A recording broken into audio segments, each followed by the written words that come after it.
Hi everyone, this is makeover by Aish. ನಾನಿವತ್ತು ಬಿಗಿನರ್ಸ್ಗೆ ಅಂದರೆ ಹೊಸದಾಗಿ ಮೇಕಪ್ ಕಲಿತು ಹೊಸದಾಗಿ ಸ್ಟಾರ್ಟ್ ಮಾಡ್ತಿರೋರಿಗೆ ಒಂದು ಬ್ಯೂಟಿಫುಲ್ ಆಗಿರೋ ಪ್ರಾಡಕ್ಟ್ನ ತೋರಿಸ್ತಾ ಇದ್ದೀನಿ. ಇದು ಒಂದು ಹೈ ಶೇಡ್ ಪ್ಯಾಲೆಟ್ ಮತ್ತು ಬ್ಲಷ್ ಪ್ಯಾಲೆಟ್, ಹೈಲೈಟಿಂಗ್ ಪ್ಯಾಲೆಟ್ ಪ್ರತಿಯೊಂದು ಇದೆ. ಪ್ರಾಡಕ್ಟ್ ತುಂಬಾ ಚೆನ್ನಾಗಿದೆ, ನೋಡೋಣ ಬನ್ನಿ. ಇದು ಬಂದು ಹೈ ಶೇಡ್, ಮ್ಯಾಟು ಇದೆ, ಗ್ಲಿಟರ್ಸು ಇದೆ, ಮಿಕ್ಸಲ್ಲಿದೆ, ತುಂಬ ಚೆನ್ನಾಗಿದೆ. ನೆಕ್ಸ್ಟ್ ಇದು ಬಂದು ಹೈಲೈಟರ್, ಸ್ಕಿನ್ ಮ್ಯಾಚ್, ನಮ್ಗೆ ಯಾವ ಟೈಪ್ ಬೇಕು ಆ ಥರ ಯೂಸ್ ಮಾಡ್ಕೋಬೋದು.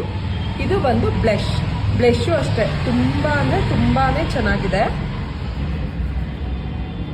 ನೆಕ್ಸ್ಟ್ ಇದು ಕಾಂಪ್ಯಾಕ್ಟ್ ಮತ್ತು ಹೈಬ್ರೋ ಫಿಲ್ಲರ್, ಫುಲ್ ಪ್ಯಾಕೇಜ್. ನಿಮ್ಗೆ ಏನು ಬೇಕು, ಒಂದು ಮೇಕಪ್ಗೆ ಕಾಂಪ್ಯಾಕ್ಟ್ ಬೇಕಾ, ಐಬ್ರೋ ಫಿಲ್ಲರ್ ಬೇಕಾ, ಬ್ಲಷ್ ಬೇಕಾ, ಹೈಲೈಟರ್ ಬೇಕಾ, ಐ ಶೇಡ್ ಬೇಕಾ, ಪ್ರತಿಯೊಂದು ಇದರಲ್ಲೇ ಇನ್ಕ್ಲೂಡೆಡ್ ಆಗಿದೆ. ತುಂಬ ಚೆನ್ನಾಗಿದೆ. Thank you.